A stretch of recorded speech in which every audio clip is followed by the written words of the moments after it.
Perjalananmu mulai dari sini. Daftar sekarang. Menurut saya cukup menarik ya. Kenapa menarik? Dia membahas buku ini tentang penolakan tuh bukan cuma satu penolakan, tapi penolakan tuh dibagi sama dia 3 tahap.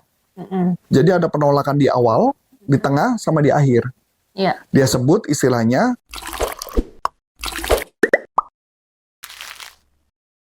Halo Sobat Sales, dimanapun Anda berada, jumpa lagi dengan saya Namilani, dan kali ini kita mau bahas buku menarik lagi nih. Karangannya dari Jeff Blount, judulnya Objection. Nah, pasti ya, kalau teman-teman sales nih paling sering nih ngadepin objection ya, penolakan-penolakan gitu. Nah, kita pengen tahu nih kiat-kiat apa sih yang dibahas dalam bukunya Jeff Blount. Oke, saat ini udah bersama saya Coach Arif. Halo Coach. halo, Coach, bukunya Jeff Blount ini tentang penolakan ya. objection. Objection. Nah, ini kayaknya banyak tips-tips yang bisa dipakai nih. Bukunya juga sama tebal sahabat segini. sales. Oh, ya, berarti banyak banget berarti ya. Nah, itu kalau mau tahu lebih jauh pasti ada Baca. bisa dicari bukunya Ya, aja ya. cuman sayangnya memang setahu saya belum ada bahasa Indonesianya. Oh, oke. Ada buku itu bahasa Inggris, dan buku ini menurut saya cukup menarik ya. Kenapa menarik? Dia membahas buku ini tentang penolakan tuh bukan cuma satu penolakan, tapi penolakan tuh dibagi sama dia 3 tahap. Jadi ada penolakan di awal, di tengah, sama di akhir. Iya. Dia sebut istilahnya, kalau di bahasa Indonesia kita sebut namanya RPK. Ya, jadi RPK tuh, jadi R-nya adalah respon otomatis, P-nya penolakan, K-nya keberatan. Jadi kalau respon otomatis, contoh, saya lagi telepon Ibu Ana, halo Bu, selamat pagi Bu, saya dari bank ini. Oh enggak ya, nanti dulu ya. Itu disebut namanya respon otomatis.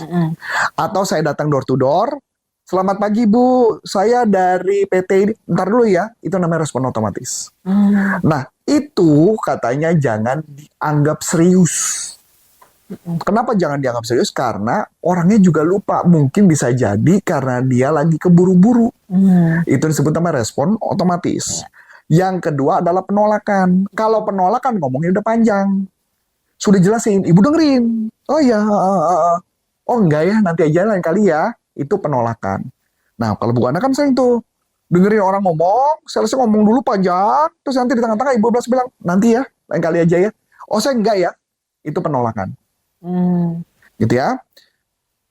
K adalah keberatan. Keberatan itu adalah orang yang udah presentasi, udah gali kebutuhan, sudah tahu kebutuhan Ibu, udah dibuatin proposal, udah jadi, Ibu keberatan. Itu namanya keberatan. Gitu ya. Kalau keberatan, kalau saya bilang itu kabar gembira. Kenapa kabar gembira? Itu artinya sebenarnya closing. Kalau respon otomatis belum, masih jauh.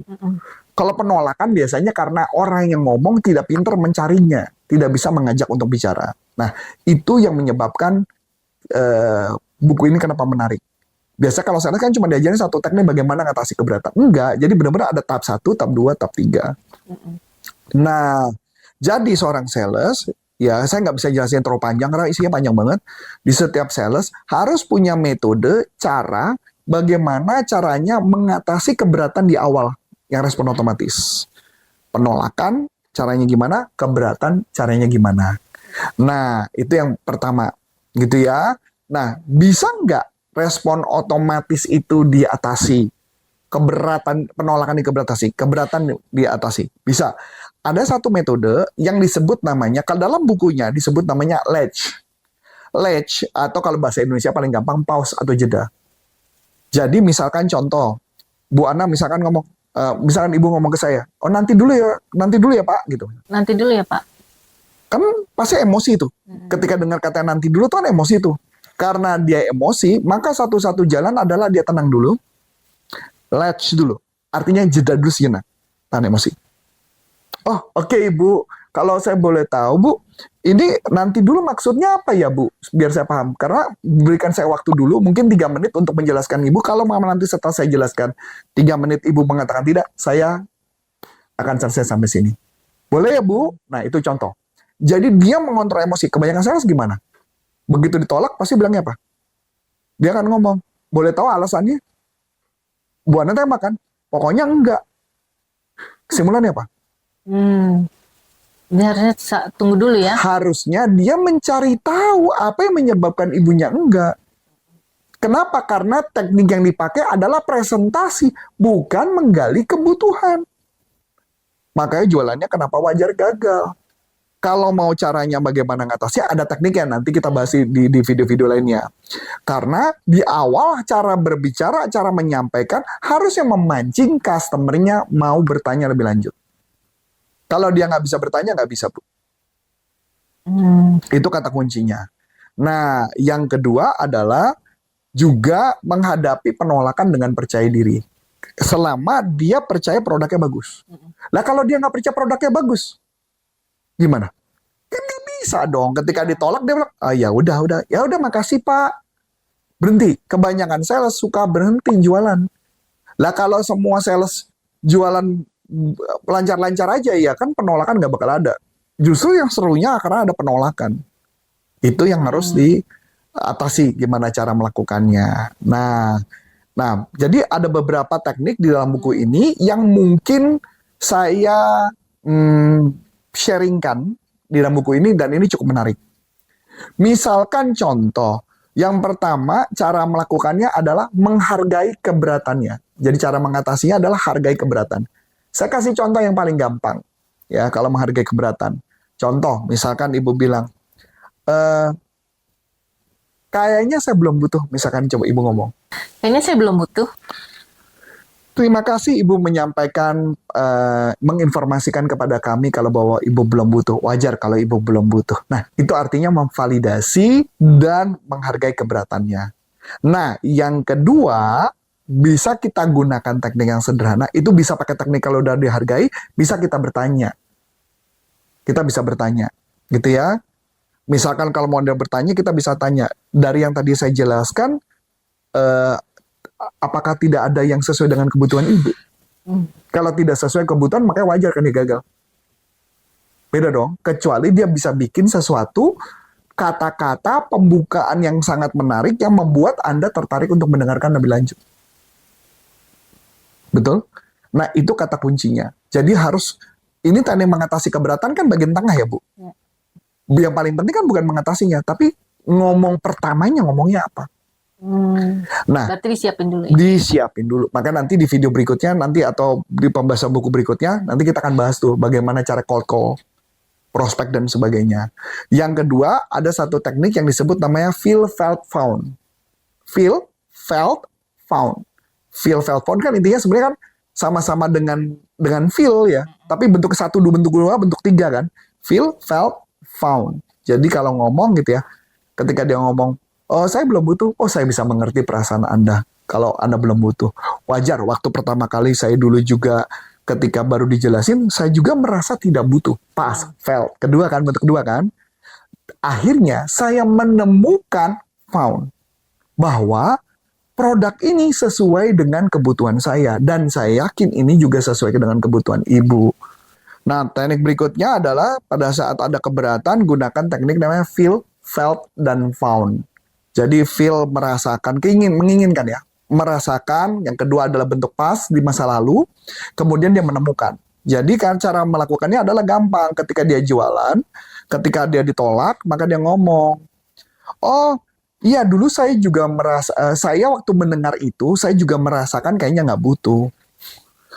Nah, sampai akhirnya saya menyadari, gitu kan, felt kan, yang kedua menyadari bahwa saya menemukan bahwa produk itu berguna buat saya dan harusnya berguna buat kesehatan keluarga ibu.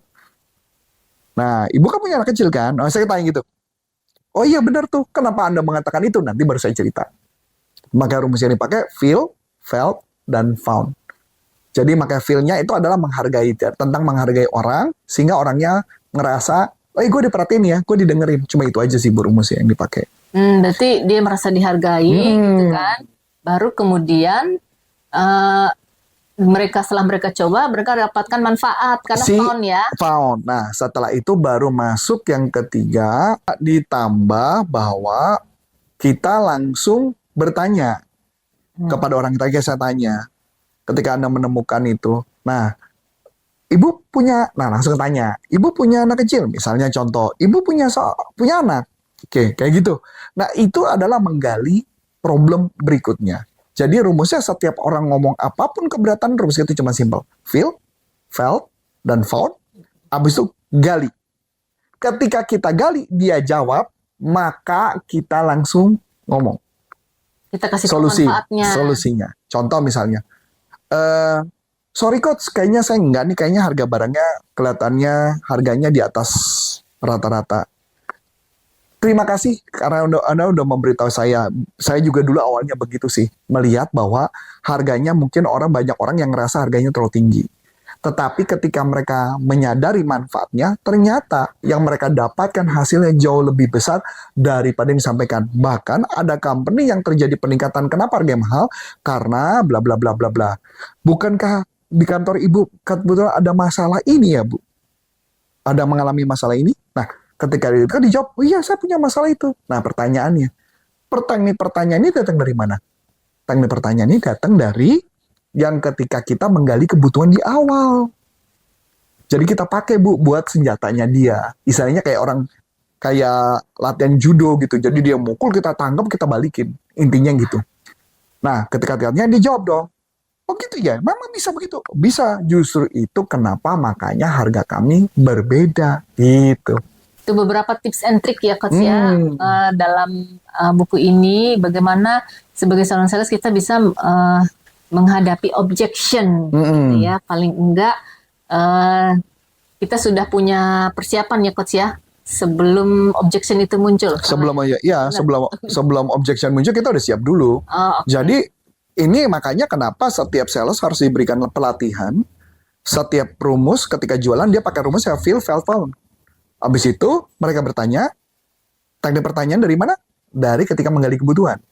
Teknik menggali kebutuhannya nggak dibahas Coach, nggak ada di buku ini. Tapi kalau dicari di dalam video saya, di YouTube saya, banyak tentang teknik menggali kebutuhan. Makanya kita bisa masuk ke dalam bagian itu. Nah, sahabat sales boleh dicari ya kalau mau tahu tentang teknik menggali kebutuhan. Oke, sahabat sales, kalau ada pertanyaan seputar pembahasan buku kita kali ini, yuk langsung aja dilayangkan ke YouTube channel kita supaya YouTube channel kita ini semakin bertumbuh.